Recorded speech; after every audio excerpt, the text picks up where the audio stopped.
夜神，不错，立刻随我们去公堂。哼，包拯是怕太后娘娘派人把咱家接回去，所以才急着夜审。你别做梦了，后宫派来的人已经被请回去了，你没指望了。那为什么要夜审啊？难道郭公公就没有听说过吗？包大人日审阳，夜断阴。哼，那是市井传说，难道他真的能通鬼神啊？哼，那当然，我在开封府可见过多少次了。废话少说，快走吧。快走！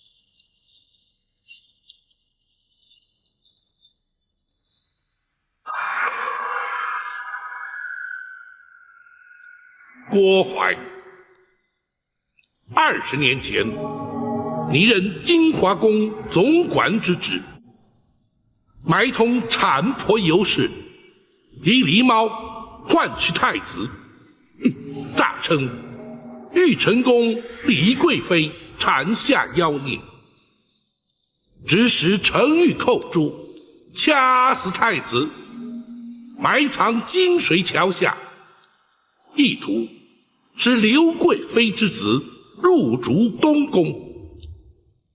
凡此种种，你可承认？包大人，咱家根本不知道你说的是什么，我凭什么承认呢？住口！那寇诛良心未泯，不肯与你沆瀣一气，同流合污，暗中将太子送出宫去，你却对他施以酷刑，追问太子下落。寇诛凹刑不过，处处身亡，难道你也不知情？哼，包大人啊，所谓人死无凭证，就算你包大人指证的都属实，但是你可有人证啊？哼，本府如今夜审于你，便是让你无法交代。本府虽无人证，却有鬼证。寇诛何在？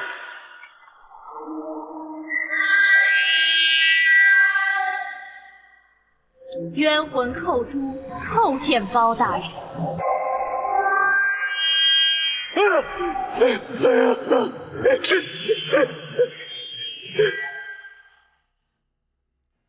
郭槐，你可认得他？他那是寇诛！啊不，他不是寇诛，寇诛已经死了。他一定不是寇诛。哼，是与不是，待本府问过之后，你自会明了。寇诛，寇诛在。当年那郭槐是如何要你将太子谋害，又是如何对你严刑逼供，逼问太子下落？你且一一说来。是，李娘娘临盆之时，郭槐串通产婆尤氏，以剥去皮毛的狸猫替换出生的婴儿，要寇诛将婴儿装在竹篮之内，带离玉成宫。郭槐要寇诛将婴儿掐死后，埋在金水桥下。寇诛见小太子纯真无邪，睡相香甜，心生不忍，于是决定违抗郭槐之命，寻人帮助。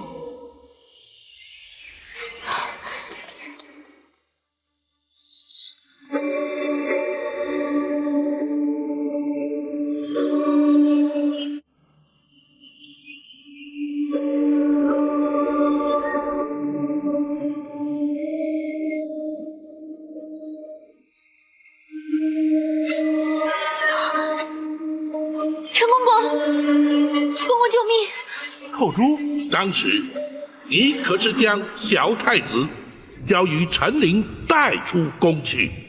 是。寇珠向郭淮谎称已听命将婴儿埋葬，郭淮没有怀疑，并未追究。郭淮，你可有话说？是，他一定是听陈琳说的，他真的不是寇珠啊！陈琳向他来作为证据啊！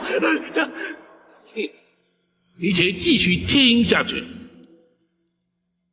寇珠，既然那郭淮并未追究，却又为何在对你施以酷刑，追问小婴儿的下落？回报大人，李娘娘被打入冷宫之后，寇珠明知她是遭郭淮陷害，却不敢明说，更不敢透露小太子的情形。你为何不说？寇珠唯恐说出实情，小太子假死，会被郭淮发现。你说下去。寇珠只能偷入冷宫，对李娘娘言语安慰，谁知竟被郭淮得知。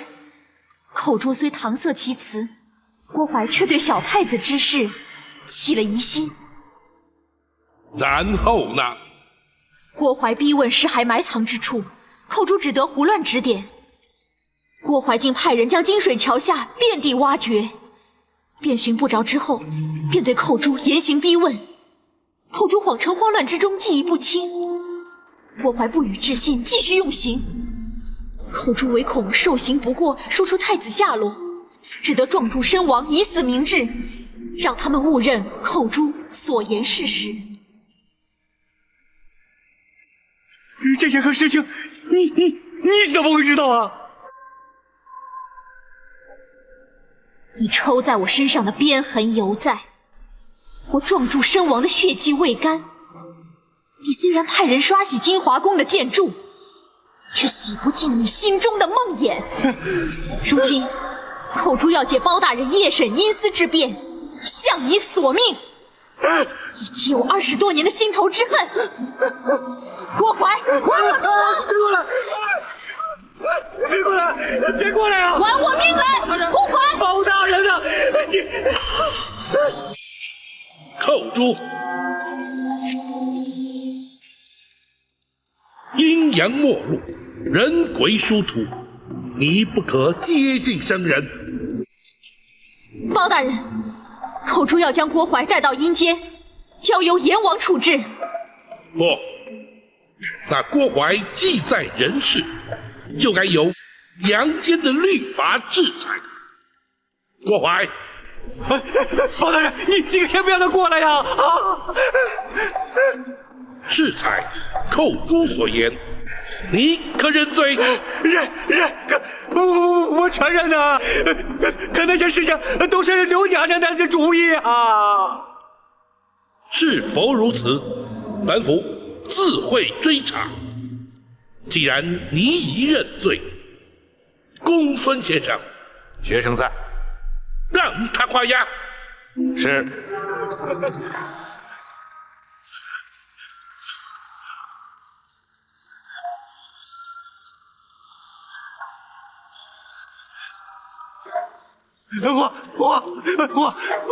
我画呀！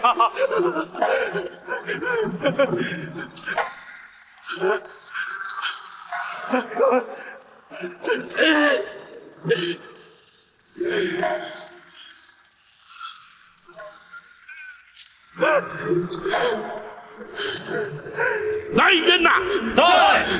将郭淮还押大牢，听候宣判。是。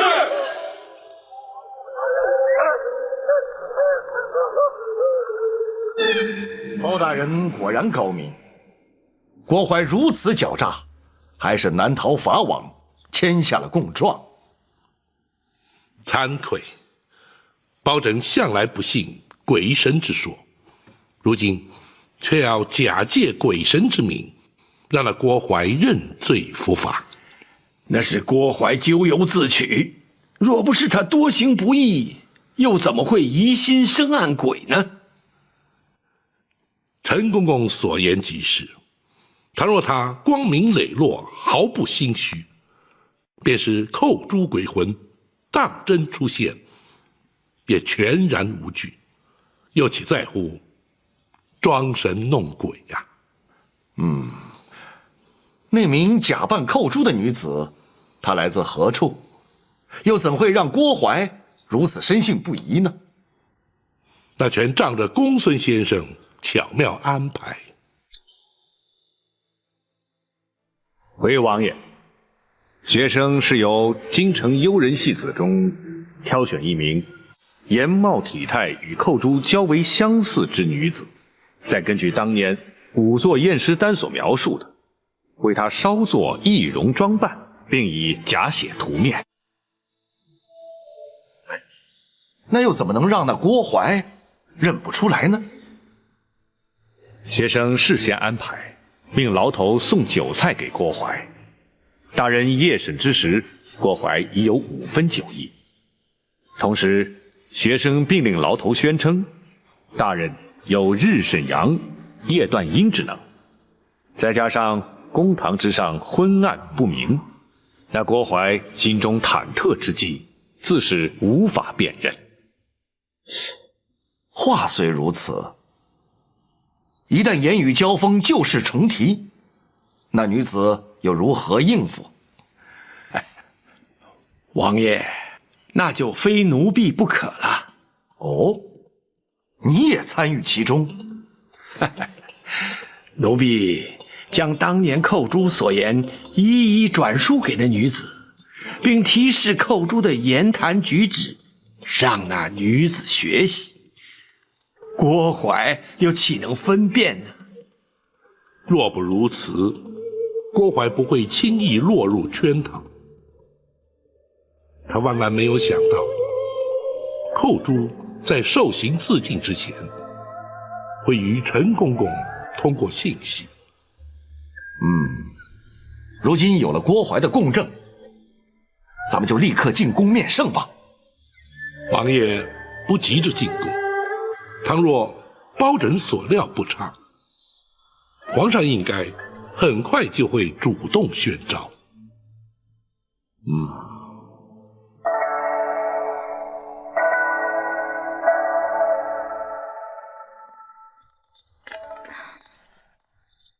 母后，皇上来了。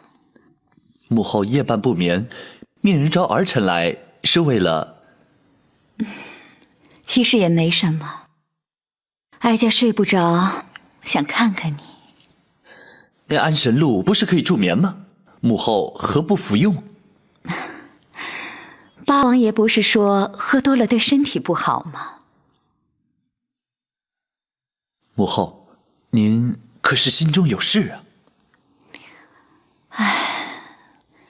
哀家只是在回想这一生的点点滴滴。来，你坐下来说。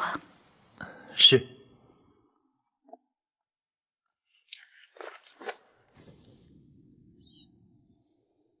哀家14岁，以才女之名被选进宫来，和后宫所有被选来的女子一样，过着宫墙内与世隔绝的日子。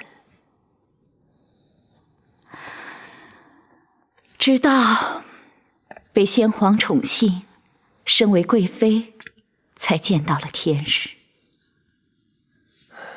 后宫佳丽3000，其实却耽误了多少女子的青春啊！不仅如此，在后宫争宠是时有所闻的事，彼此勾心斗角，貌合神离。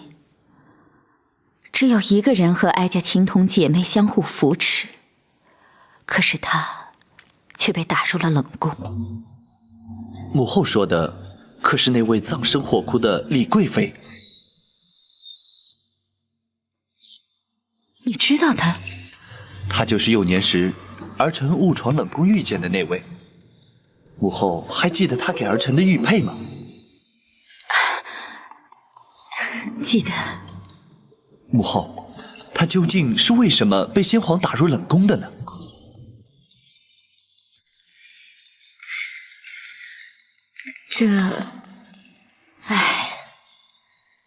在后宫，一旦失宠，可以有千百种的理由。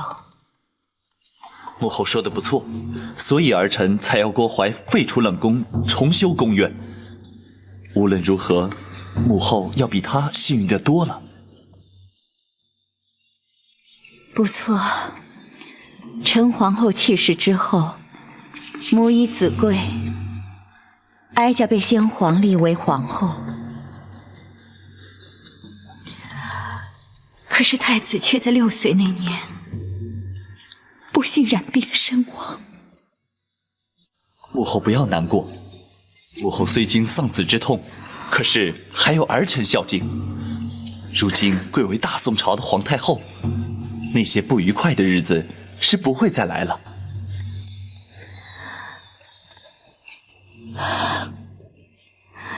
可是哀家毕竟不是皇上的生身之母，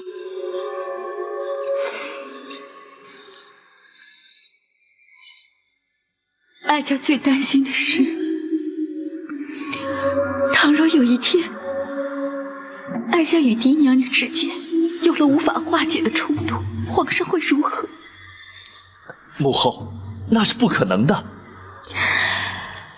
哀家只是打个比方，如果真有那么一天，皇上会如何？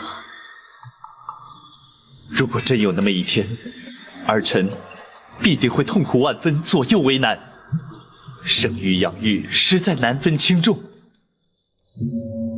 不，儿臣不会让这样的事发生。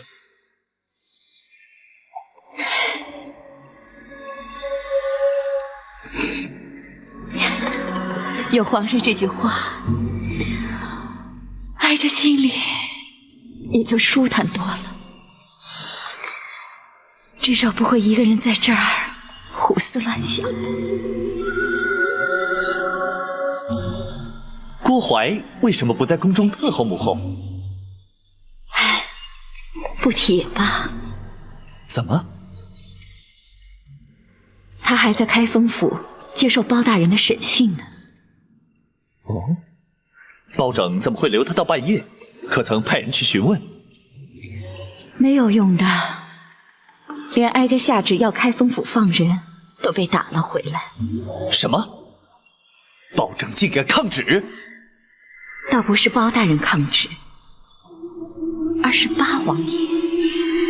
父王？父王去开封府干嘛？八王爷不但在开封府，而且以先皇御赐金剑挡回了哀家的旨意。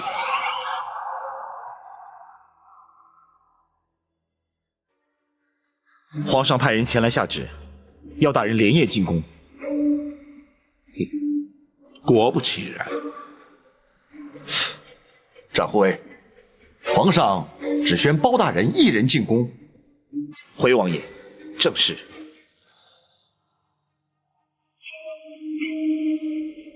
挡回太后懿旨，留下郭淮的是本王。皇上为何不宣本王和包大人一同进宫呢？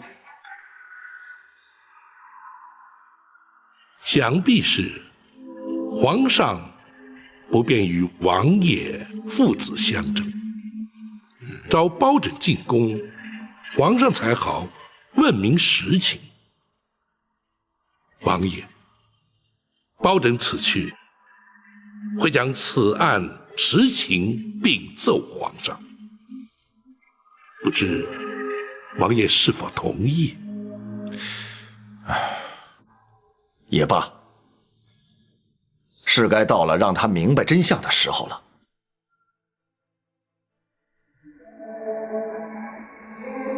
好吧，本王立刻回府，若有需要，本王立刻进宫。多谢王爷。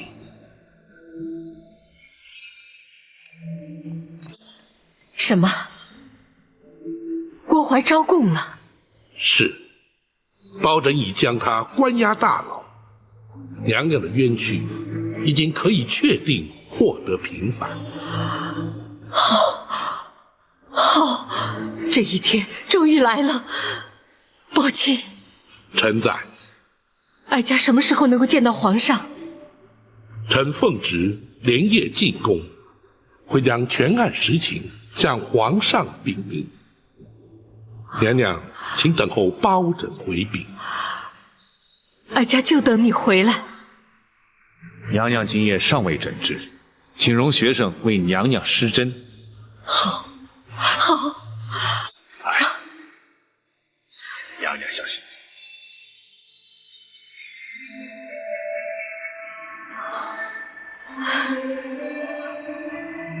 哀家真希望眼睛能够立刻复明，亲眼看见皇上。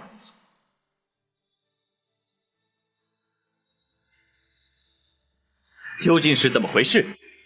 郭槐去开封府只是作证，你为何不让他回宫？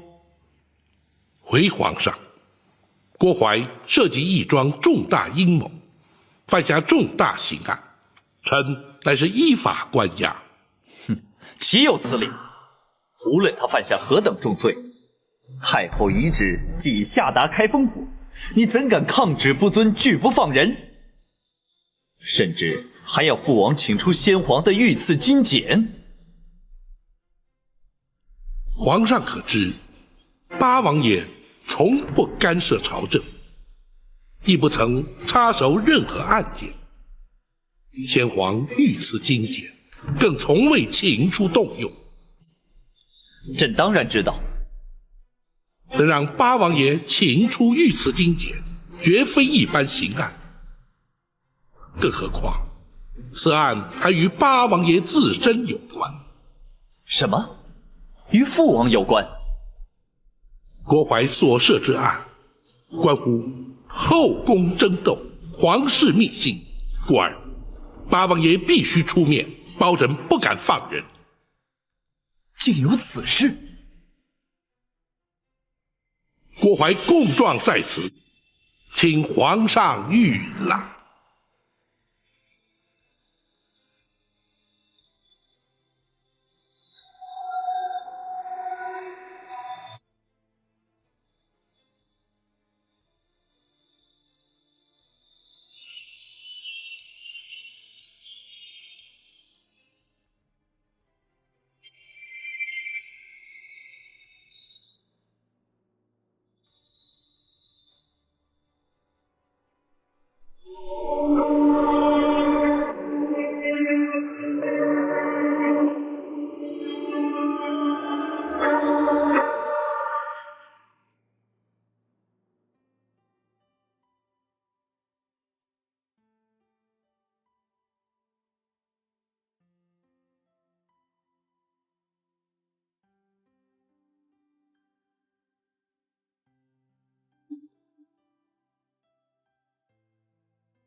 娘娘觉得如何？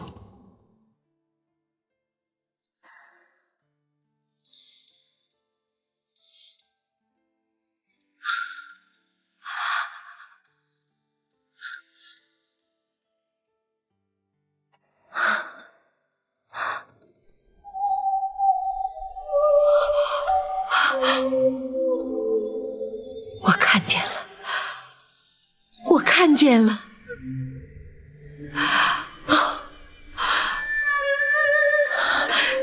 想必你就是公孙先生。学生正是公孙策。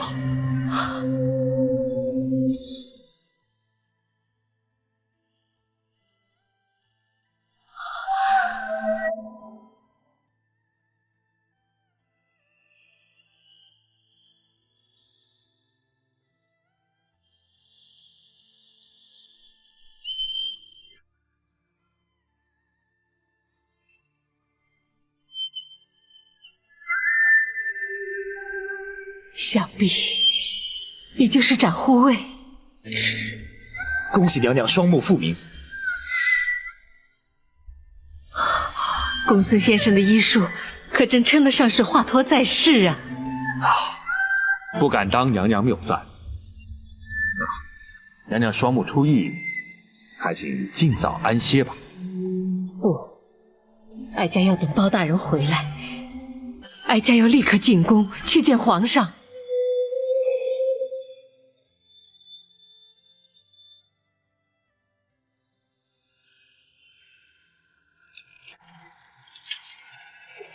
包拯，这供状之上所言可是真的？回皇上，千真万确。那郭槐所作所为，正与太后有关。臣敢请皇上屏退左右。你们都退下。遵旨。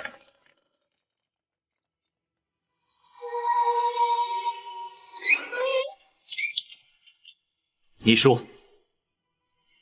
回皇上，当年狸猫换太子一案，太后便是主谋。放肆！你竟敢在朕面前污蔑太后！臣据实禀奏，绝无半句虚假。当年太后与丽仪贵妃同怀龙种，先皇许诺，生下太子便册立为皇后，为图大位，太后方才出此下策。否则，那郭槐不过是一名太监阉人，又怎敢犯下如此大逆不道、惊天动地之案？那金华宫程昱寇诛，因此状铸自尽了。正是。郭槐当堂画押，坦诚罪状，此案已成定案。然而，在这供状之中，并未提及寇诛他舍命救出的婴儿，下落何方啊？回皇上，寇诛将婴儿交给了陈陵陈公公，藏在宫盒之内，夹带出了后宫。啊，然后呢？这……难道那婴儿未能逃过此劫？不，婴儿安然无恙，被送进了南清宫八王爷府。什么？那如今婴儿安在？八王爷以皇子之名，将婴儿留在王府之内抚养。且慢，算起来那婴儿与朕同庚，朕只有长兄，并无幼弟，何来以皇子之名留在府中抚养之说？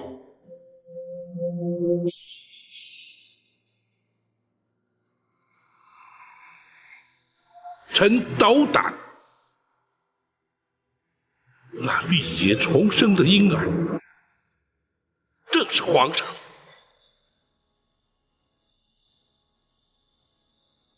你说什么？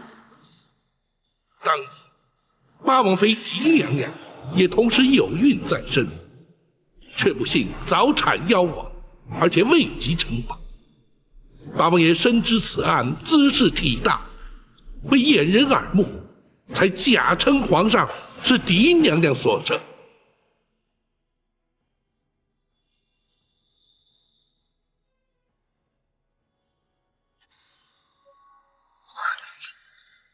朕分明是父王亲自选入宫中，立为太子的。包拯，此事非同小可，你不可胡言乱语。臣绝不敢胡言。八王爷如今正在王府之中静候，皇上可宣召王爷进宫，当面询问。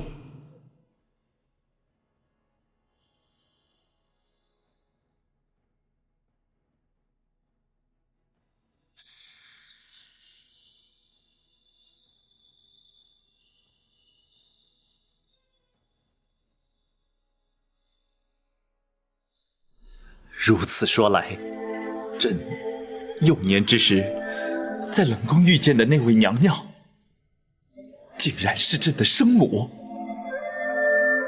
正是玉成宫丽仪贵妃。她是在冷宫失火之时葬身火窟的。不，是先皇下旨赐死。他已被打入冷宫，为何还要将他赐死？当年，娘娘与皇上巧遇之后，八王爷命陈琳将皇上身世告知娘娘。自此，娘娘夜夜焚香，为皇上祈福。谁知却被郭槐得知，而刘太后更借此向先皇诬告。诬告什么？诬告李贵妃以邪术诅咒先皇。先皇大为震怒，于是下旨赐死。啊，你是说他是因太后而死？皇上，刘娘娘是为了斩草除根，永绝后患。然而，吉人自有天相，李娘娘必死，而却未死。此话怎讲？陈琳奉旨赐死，不忍执行。太监于忠舍命泉中，自请替死。冷宫总管秦凤自焚灭迹，瞒过郭槐，娘娘方得死里逃生，远离京城。他如今人在何处？皇上可还记得包拯那位失散多年的远房表亲？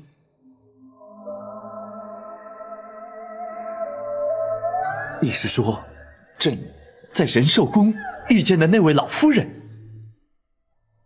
皇上，那位双目失明的老夫人，正是当年的李贵妃，皇上的生身之母。那失明双目，就是因为思念皇上，终日以泪洗面，而活活哭下。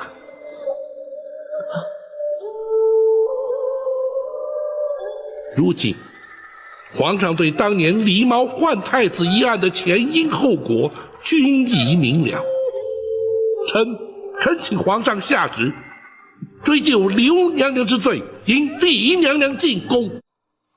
包拯，你李娘娘如今正在府衙之中翘首等候包拯回禀。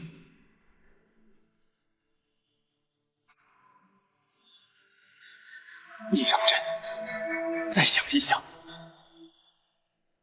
皇上可是不信包拯之言？朕不是不信，只是太后对朕有20年的养育之情。皇上此言差矣。刘娘娘虽对皇上有多年养育之情，李娘娘却对皇上有10夜怀胎之恩。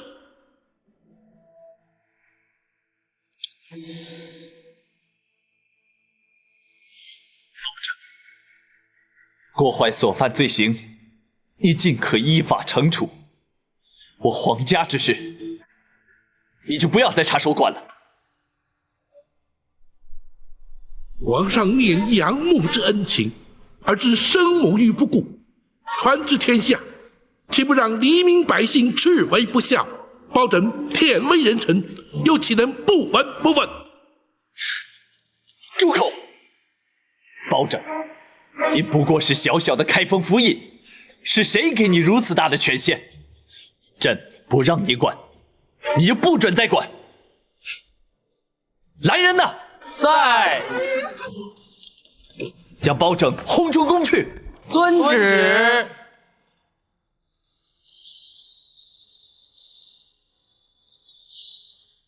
皇上将你赶出宫来。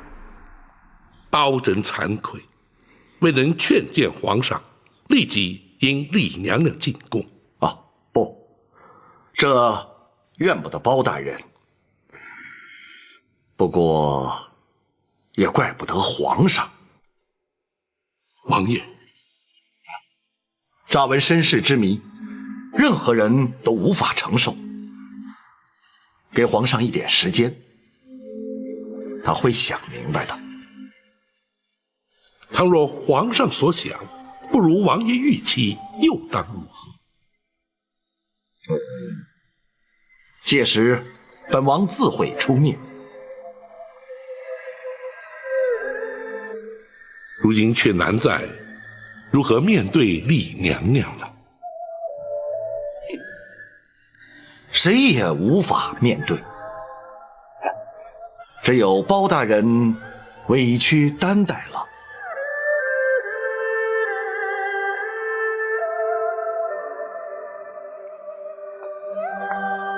大人已将全案禀奏皇上了。郭槐可由本府依法处断。那太后和李娘娘呢？詹护卫在。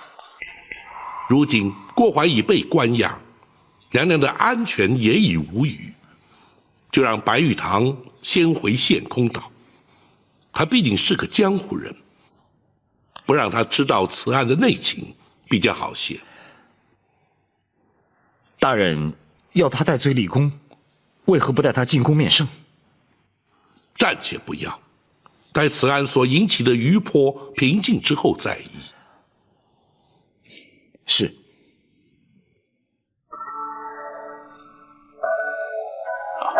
大人，皇上对此案可是另有看法？公孙先生果然心思缜密，本府就知，绝对瞒你不过。皇上的确对是否追究太后之罪，是否立刻引李娘娘进宫，尚有所犹疑。皇上怎可如此？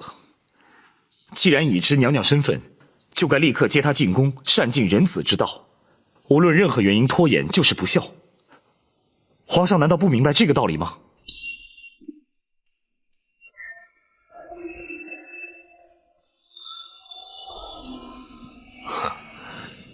或许对皇上而言，生育养育同等重要，而难以取舍。既是皇家恩怨，外人也就难以智慧。公孙先生，请恕展昭不能苟同。仁子孝亲，天经地义。无论是皇上或是平民百姓，岂能有所不同？倘若身为皇上便能不遵孝道，又将如何教化万民？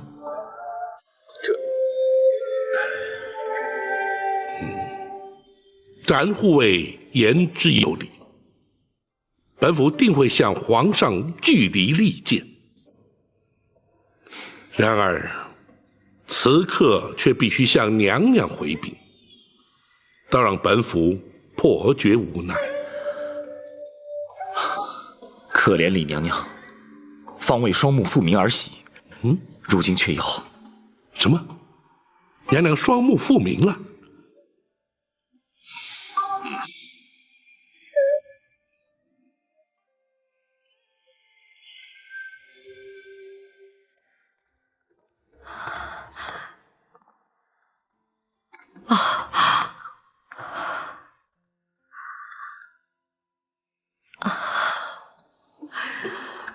宝琴的形象面貌与哀家心中想象的很是接近。臣恭喜娘娘重见光明。哀家的喜事不只是这一桩，能够重见光明固然可喜，能够亲眼看到朝思暮想的皇儿，那才是真正天大的喜事。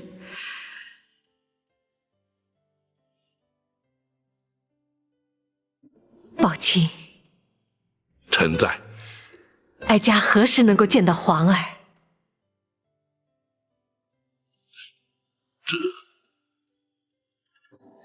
夜色已深，皇上出宫恐怕多有不便。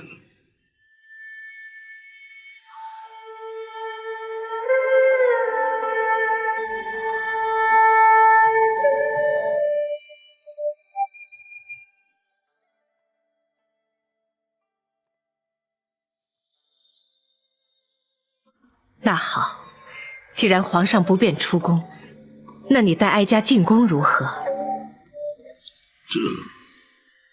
娘娘还是等到天明之后。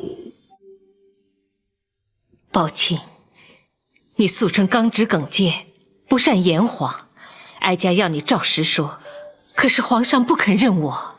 不，皇上绝无此意，娘娘万勿误会。既然皇上肯认我，以人之常情，他就该立刻前来见我，为何还要拖延？娘娘，皇上从来没对自己的身世怀疑过，如今突然发现真相竟是如此，必定会矛盾不安，所以……好了，公孙先生，你不必安慰哀家，哀家心中明白。哀家已经累了，你们都回去歇着吧。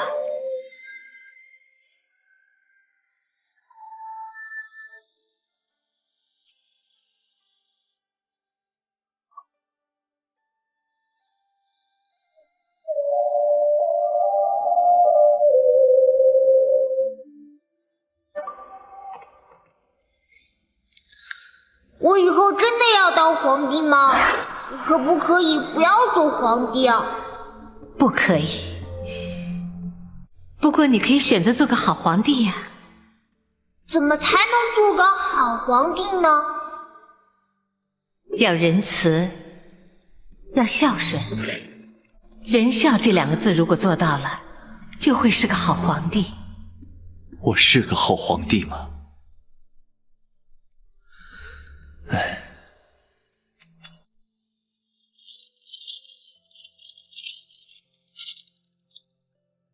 如果真有那么一天，皇上会如何？如果真有那么一天，儿臣必定会痛苦万分，左右为难。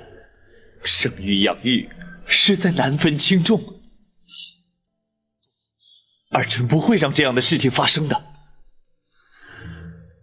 唉。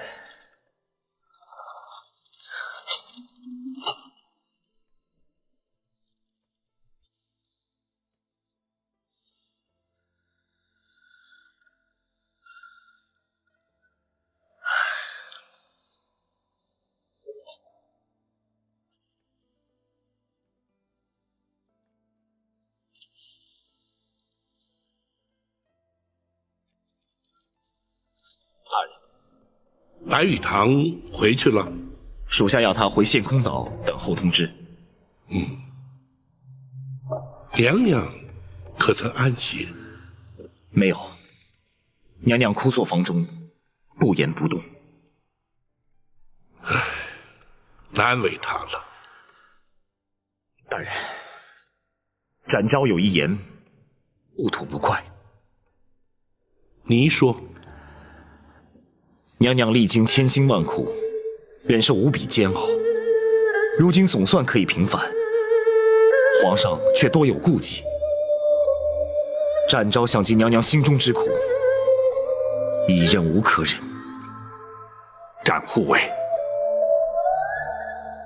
公孙先生，本府要听展护卫说下去。展护卫若是不忍，又当如何？倘若展昭人在江湖，必定立刻闯入进宫，将皇上带来府衙，要他当面向娘娘谢罪。然而展护卫如今却不在江湖。请恕展昭之言，倘若皇上如此不通人情，不分黑白，展昭这御前4品带刀护卫不做也罢。展护卫千万不可！展护卫，说得好，大人。展昭果然不愧为展昭，毕竟不同于一般。慢说展护卫心生不平，便是本府也绝不做事。明日一早，本府就进宫面圣。倘若皇上不肯听见，这开封府府尹之职，本府也绝不眷恋。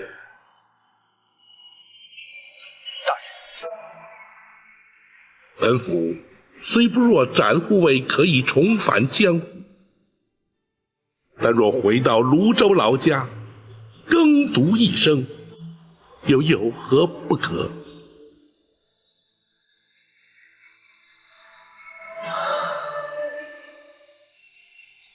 大人，兹事体大，还请大人三思。公孙先生，我辈读书之人，入世所谓何来？若不能分清黑白，据理力争，又如何整生民于水火，解百姓于倒悬？今日不能为娘娘平反，明日又如何为百姓洗冤？与其谈高官厚禄，而唯唯诺诺，尸位素餐，我宁求公理正义，而轰轰烈烈青史留名。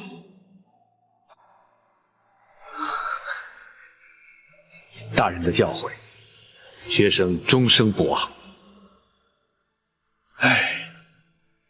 倘若朝中文武皆如包大人一般，又何愁朝纲不正，宋氏不兴呢？然而在本府入宫之前，还有一事要办。公孙先生，大人，传本府令谕，明日一早就将那郭槐自大牢之中提押出来，本府要升堂宣判。大人不等刘太后到案再判吗？不能等。倘若皇上不追究太后之罪，本府也绝不让那郭槐逍遥法外。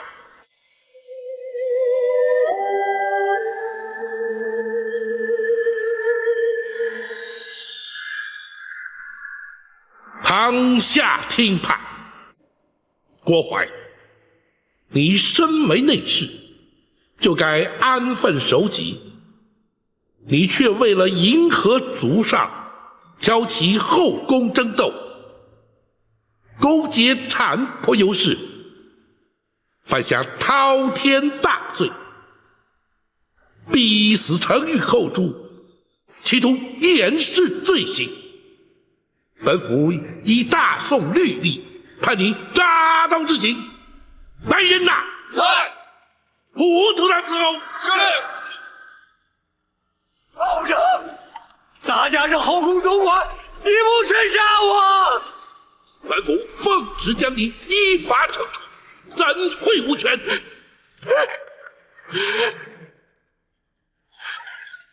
开！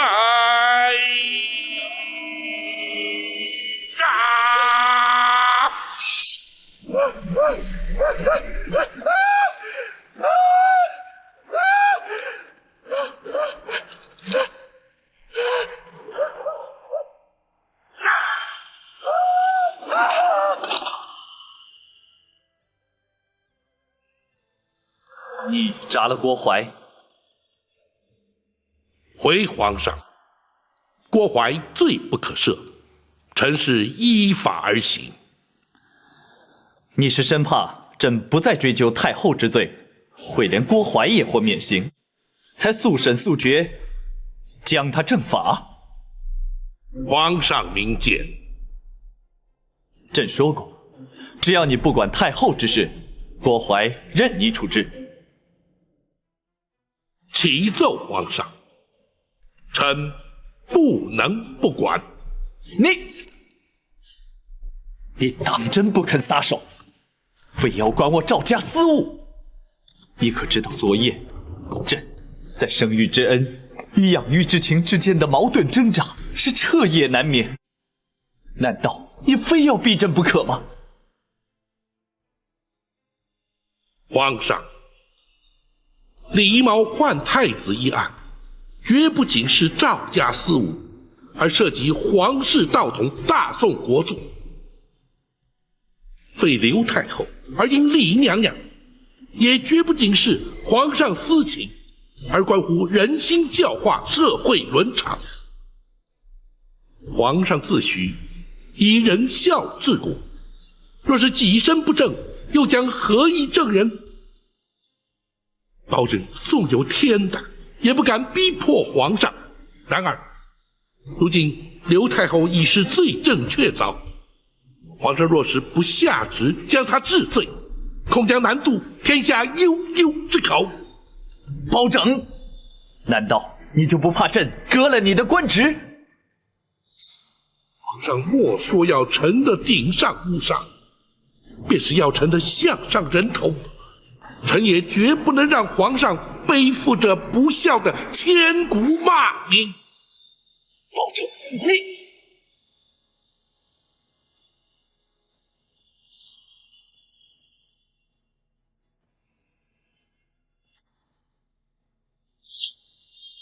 郭槐全招供了。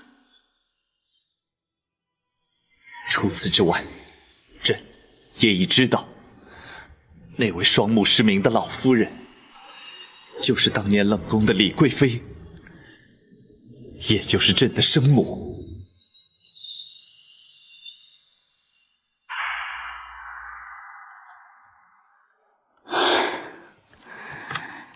30年的梦魇，毕竟还是应验了。你为何要这么做？他先生了太子，先皇就立他为皇后，或许是为了争夺皇后之位，或许只是出于妒忌。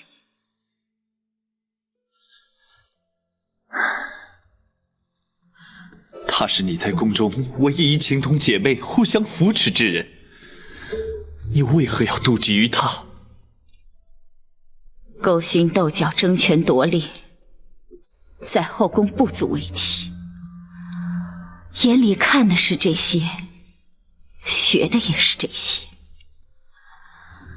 你是皇帝，永远也无法明白权势有多重要。朕的确不明白，可是朕却明白做人之理。若不能诚心诚意与人交往，若终日必须尔虞我诈，纵有权势又有何用呢？就因你当初一念之贪，夺去了多少条性命？20年来，一直把你视为身生之母，如今你却让朕陷入天人交战的两难之境。你要朕如何抉择？你又将如何自处啊？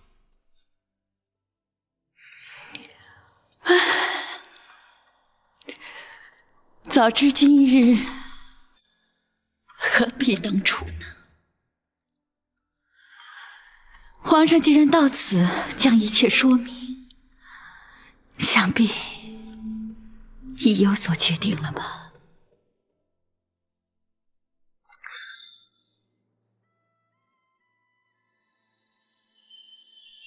臣叩谢母后20年的养育之恩。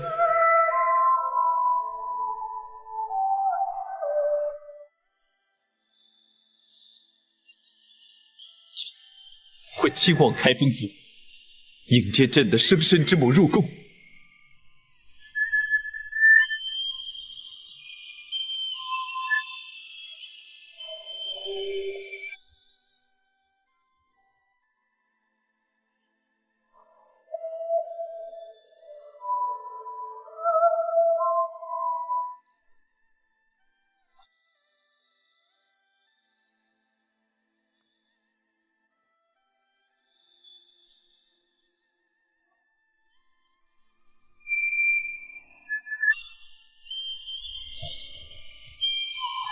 皇上，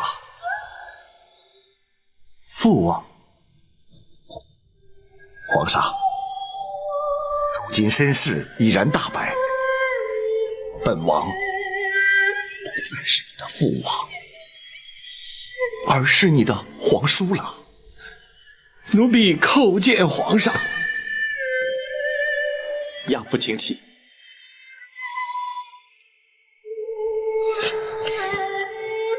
奴婢唯恐皇上不满包大人言辞顶撞而降罪，故而自作主张将王爷请来，还请皇上恕罪。包拯直言敢谏，朕并没有怪罪于他。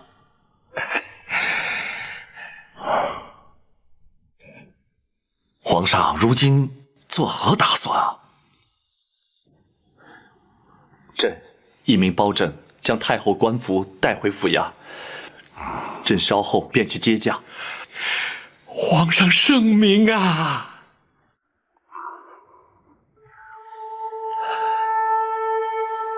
父王，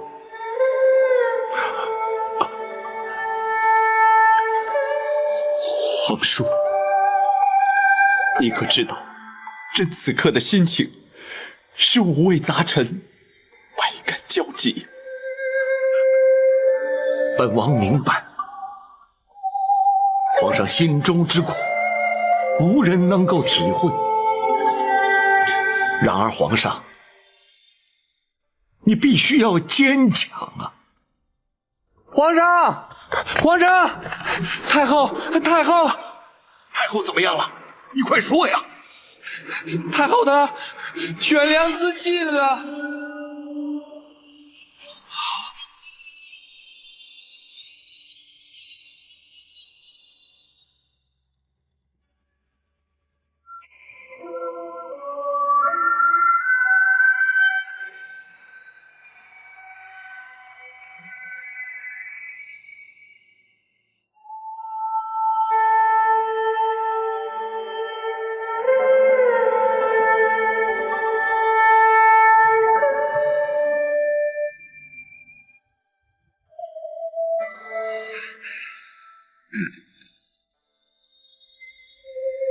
娘娘，圣驾已在厅中等候，还请娘娘尽快更衣呀。陈公公，一定要哀家更衣吗？奴婢不敢。可是皇上来接娘娘进宫，娘娘换上太后服饰，才合后宫礼仪呀。战护卫，展昭在。你说哀家该不该换？娘娘心中虽对皇上不满，但如今既已拨云见日，娘娘思念多年，终于如愿以偿。展昭以为是否更衣换装并不重要，娘娘去见皇上却是势在必行。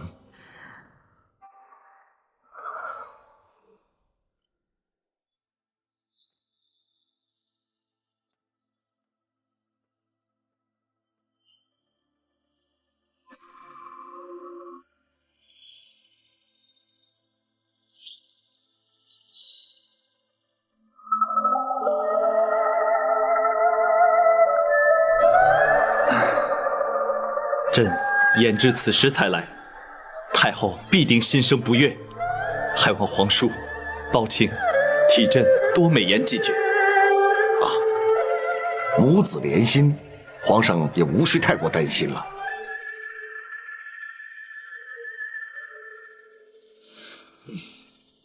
包卿，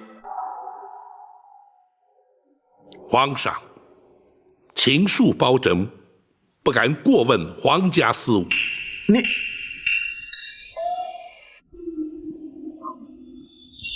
包大人，连皇上所言都能够让你记仇的话，这可不是为人臣子之道了。包拯不敢，只是臣敢请皇上预做准备。娘娘不悦之心，恐非三言两语便能释怀。迟来迎接母后，乃是朕咎由自取。太后若是降罪责罚，朕也无话可说。太后娘娘到。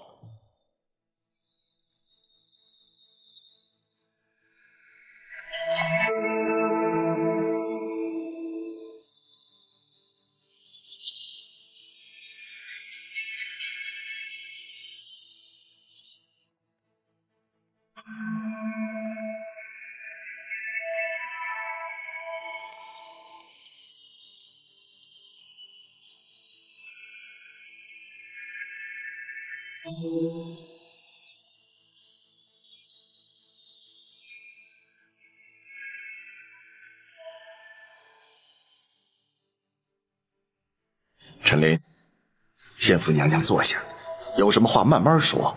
是。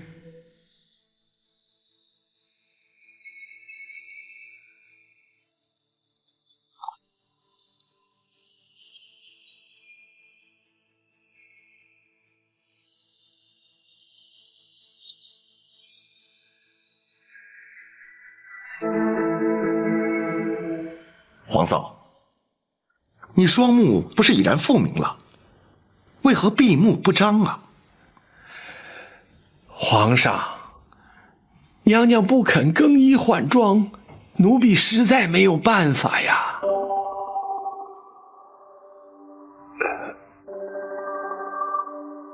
皇嫂，你有何不满，尽管直说，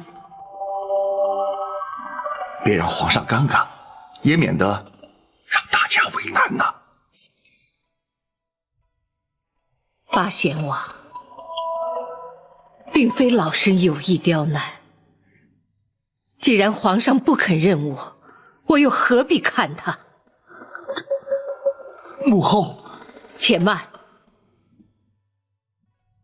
如今已是我不认你了。在母子未相认之前，老身不以皇家自居，你也休要以母后相称。皇叔，皇嫂，皇上若是不肯认你，又怎会亲临开封府来接驾呢？你就看在本王的薄面上，原谅于他。毕竟他是一国之君，当今的皇上。八贤王，恕老身直言，皇上又如何？皇上难道不是父母所生？我为他饱尝10月怀胎之苦，为他受尽牵肠挂肚之痛，为他遭人陷害，打入冷宫，为他先皇下旨，白绫赐死，为他流落街头，忍辱偷生，为他流干了眼泪，哭瞎了双眼。而他明知道我是他的亲生母亲，明知道我在府衙殷切期盼，他却不飞奔而来母子团圆，反而在那犹豫不决，左右为难。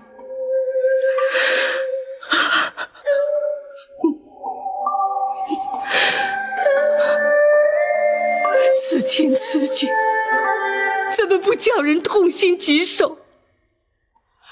老身又怎么能够原谅他呢？儿臣该死，让母后饱受折磨，儿臣罪该万死。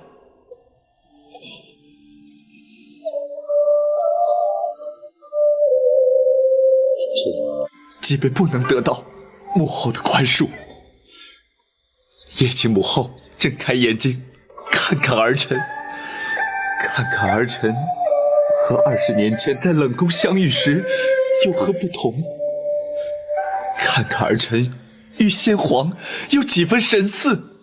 母后，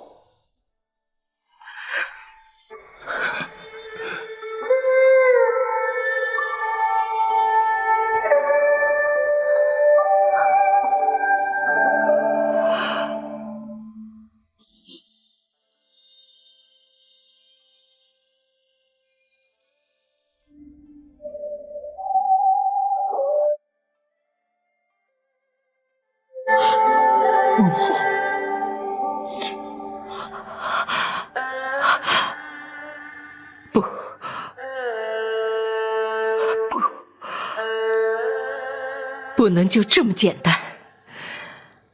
桃儿就这么轻易的饶恕你？普天之下，为人父母者，又怎么敢生儿育女？这人伦二字，岂非荡然无存？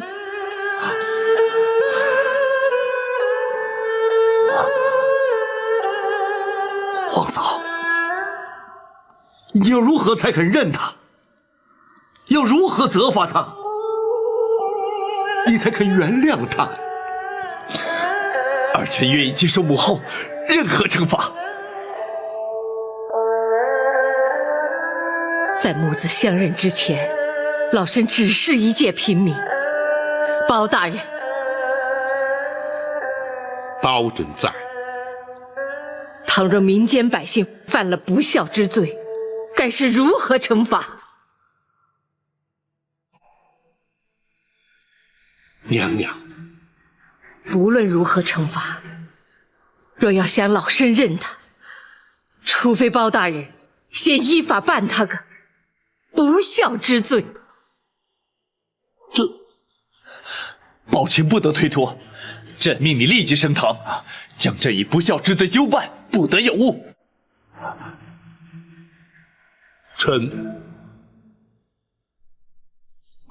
遵旨。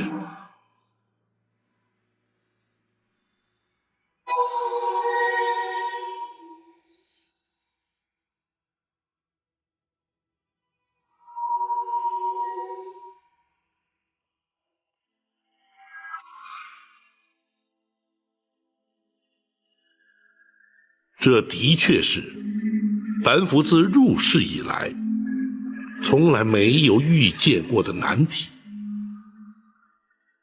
也是自古以来从未出现过的情景。大人真的无法推辞吗？无法推辞。如今这控子不孝之案，本府已是奉旨升堂，不能不办。太后是原告，皇上是被告。大人这主审官，的确是前无古人后无来者。展护卫似乎不以为怪，想必有所看法。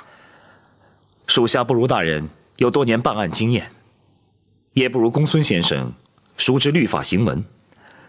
然而却知太后娘娘心中所想。哦，本府愿闻其详。娘娘与天下为人母者并无不同，口中要办皇上不孝之罪，心中却必定舍不得。学生明白了，大人何不由此处着手？只要对皇上略有薄惩，那太后也就不会予以追究了。本府已有因应之策。王朝马汉，在。传令升堂。是。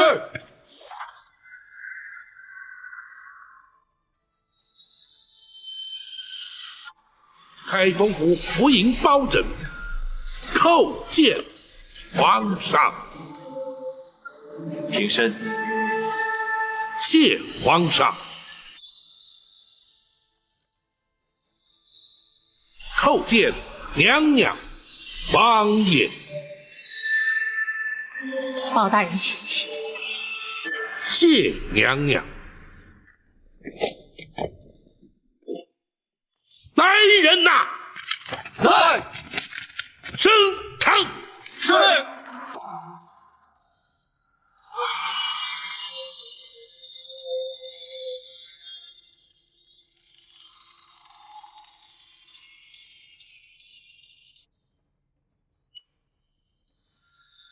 本府今日奉皇上圣谕，审皇上不孝之罪。虽然由古至今，自有行制以来，从未听闻以臣审君之说。然而，王子犯法与庶民同罪，律法之前无贵贱之分。本府便以大宋律例论罪判刑。公孙先生，学生在。若依本案实情，该当何罪？该判何刑？回大人，弃亲不雅，知亲不问，遇亲不认，事亲不孝，一律可判拘禁、苦役、罚银、杖击之刑。然而，不知者不罪，无心者轻判。本府横情度理，依法判处杖刑20。包大人，包大人，自古岂有臣打君之理？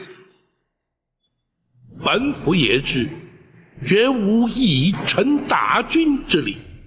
然而，本府乃是奉旨而行。包大人，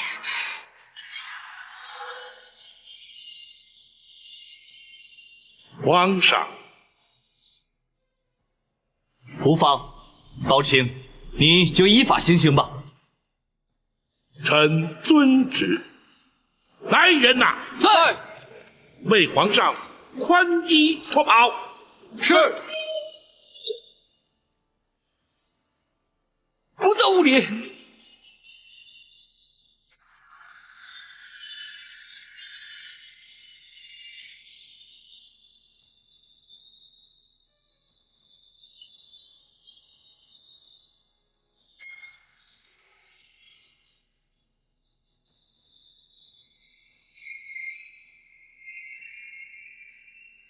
斩护卫，属下在。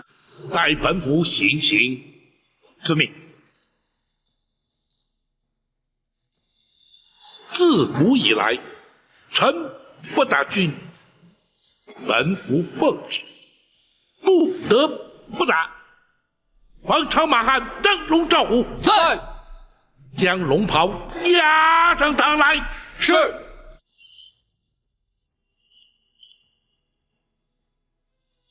如今，本府杖打龙袍，如同打君。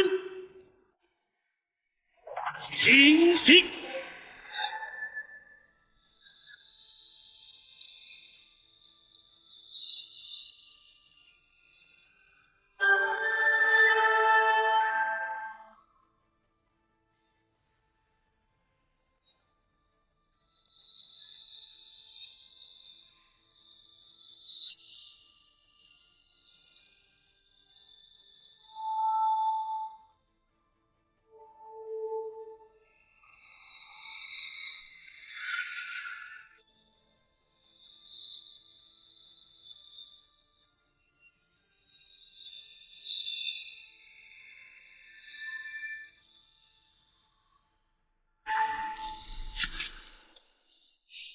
若非包卿机智，恐怕朕要出尝这杖刑的滋味了。臣万万不敢。皇上，白玉堂入宫盗佩，只是一时冲动。如今他已经将功补过，还请皇上特赦免罚。那是当然，太后与亚父受他保护，足以将功折罪。谢皇上。如今幸得母后相认，其实真正该赎罪的应该是朕。回宫之后，朕立刻下诏罪己，让天下臣民百姓以朕为戒，恪守孝道。好，皇上能以仁孝治国，是乃朝廷之幸，万民之福啊！还有那寇珠、秦凤和于忠，朕要为他们建碑立祠，以彰忠义之风。皇上圣明。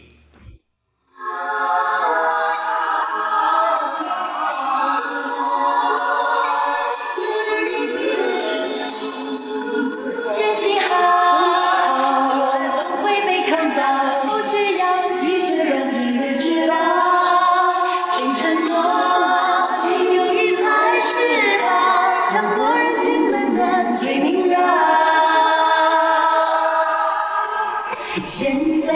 水下过胭脂过草，人会好心。人生不算不算啥。